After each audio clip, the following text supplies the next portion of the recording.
अस्सलाम वालेकुम व्यूवर्स आप एक नाम इस साजिद के साथ। स्टूडेंट्स, आज हमारा टॉपिक है कंज्यूमर प्राइस लाइन यानी सारिफ का ख़त कीमत। देखिए, इसे बजट का ख़त भी कहते हैं, सारिफ का इम्कानी ख़त भी कहते हैं, सारिफ का सरफ़ी ख़त भी कहते हैं और कीमत का ख़त भी कहते हैं। पहली बात यह है, बजट का ख़त किसे कहते हैं? सारिफ की आमदनी को हम क्या कहते हैं? सारिफ का ख़त कीमत का ख़त कहते हैं या बजट कहते हैं। अब हम बात करते हैं सारिफ की आमदनी और कीमतों का लिहाज रखते हुए सारिफ का जो ख़त है, ख़त कीमत है, वो एक ख़ास ख़त से बाहर नहीं जा सकता। यानी क्योंकि ये हमारे पास एक इक्वेशन गिवन है, y = P1 Q1 + P2 Q2 + P3 Q3 + so on Pn Qn। P1 का मतलब होता है शय की पहली कीमत और Q1 का मतलब होता है शय की पहली मिकदार। अब हम लास्ट में चलते हैं। P1n का मतलब ये होता है शय की आखिरी कीमत और Qn का मतलब ये होता है शय की आखिरी मिकदार।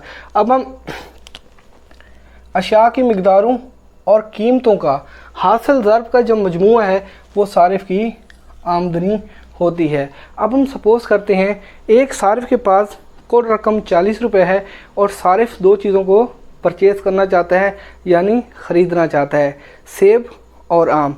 सेब जो है 10 रुपये पर केजी मार्केट के अंदर फ़रोख्त हो रहे हैं और आम जो है ना 5 रुपये किलोग्राम से मार्केट के अंदर फ़रोख्त हो रहे हैं।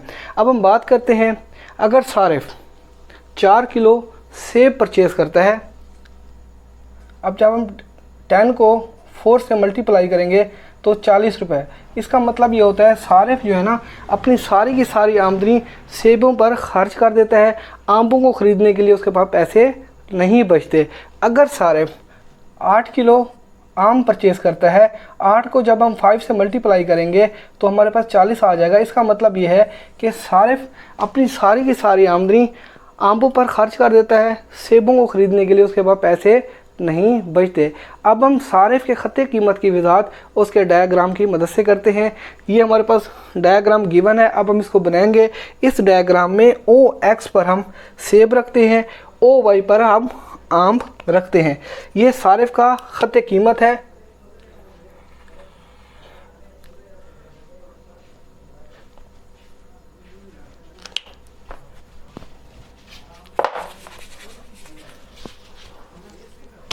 एट और 4 के ऊपर ये सारिफ का ख़त कीमत है AB।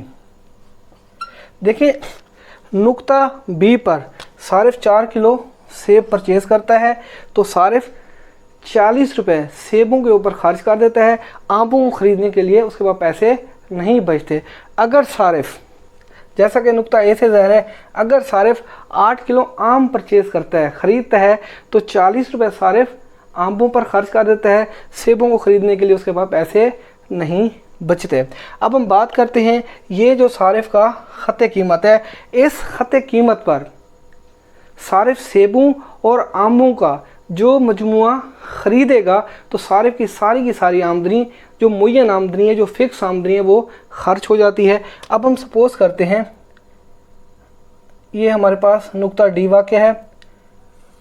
इस नुक्ते के ऊपर सारिफ 4 किलो आम ख़रीदता है और 2 किलो सेब परचेज़ करता है। जब सारिफ 4 किलो आम ख़रीदेगा तो 4 को जब हम 5 से मल्टीप्लाई करेंगे तो सारिफ 20 रुपीज़ आमों के ऊपर खर्च कर देता है और सारिफ 2 किलो सेब ख़रीदता है और सेब जो पर केजी है 10 रुपीज़ पर केजी है। जब हम 2 को 10 से मल्टीप्लाई करेंगे तो इसका मतलब ये है सारिफ 20 रुपीज़ सेबों के ऊपर खर्च कर देता है। तो हमारे पास इसका मतलब ये होता है कि सारिफ अपनी सारी की सारी आमदनी जब सेबों और आमों की मिकदारों को परचेज़ करता है तो सारिफ अपनी सारी की सारी आमदनी को खर्च कर देता है।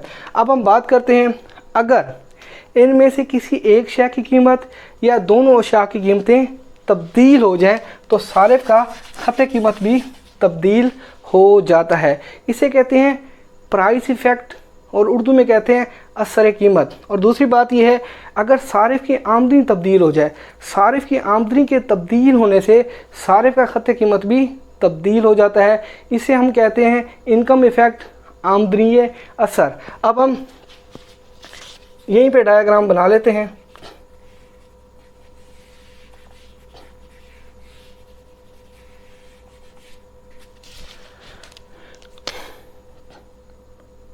ये हमारे पास बजट लाइन है, ये ए सी सारिफ का, ए बी सारिफ का खत कीमत का खाता है।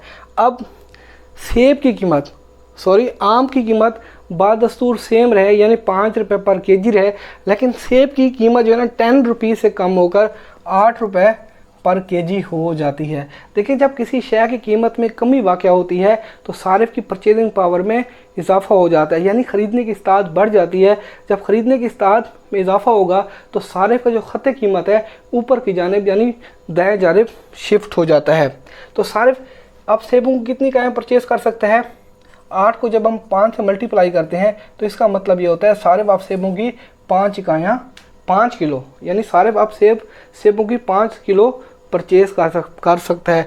तो बजट लाइन ए, ये सारे खत कीमत जो है ना ए सी हो जाएगा, ए बी से ए सी हो जाएगा। अब हम बात करते हैं सारिफ की कुल आमदनी 40 रुपये है। अब सारिफ की आमदनी 40 रुपये से बढ़कर 60 रुपये हो जाती है, 60 रुपये, और दोनों अशिया की कीमतें सेब और आमों की जो कीमतें हैं यकसा रहती हैं। सेब 10 रुपये पर केजी है और आम 5 रुपये पर केजी है। तो इस कंडीशन में सारिफ 12 किलो आम, अब 12 को 5 से मल्टीप्लाई करेंगे, यानी सारिफ 12 किलो आम परचेज़ कर सकता है और सारिफ 6 किलो सेब परचेज़ कर सकता है। जब हम 6 को 6 से मल्टीप्लाई करेंगे तो यहाँ पर 60 आ जाएगा। अब हम सारिफ का खत कीमत डी ई ड्रा करते हैं। ये सारिफ का खत कीमत है, जो नया खत कीमत है डी ई। अगर सारिफ 6 किलो सेब परचेज़ करता है तो सारिफ अपनी सारी की सारी आमदनी सेबों पर खर्च कर देता है, तो आमों को ख़रीदने के लिए उसके पास पैसे नहीं बचते। अगर सारिफ 12 किलो आम परचेज़ करता है यानी ख़रीदता है तो सारी की सारी आमदनी सारिफ आमों पर खर्च कर देता है, सेबों को ख़रीदने के लिए उसके पास पैसे नहीं बचते।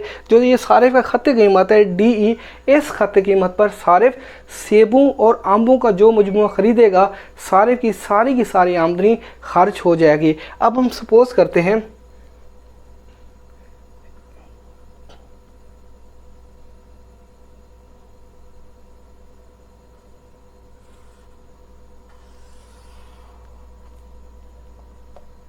सारिफ अगर 10 किलो आम परचेज़ करता है, जैसा कि नुक्ता ई से ज़ाहिर है, अगर सारिफ 10 किलो आम परचेज़ करता है और 1 किलो सेब परचेज़ करता है तो सारिफ की सारी आमदनी खर्च हो जाती है। अगर सारिफ 10 किलो आम परचेज़ करता है तो 10 को जब आप 5 से मल्टीप्लाई करेंगे तो सारिफ 50 रुपये आमों के ऊपर खर्च कर देता है।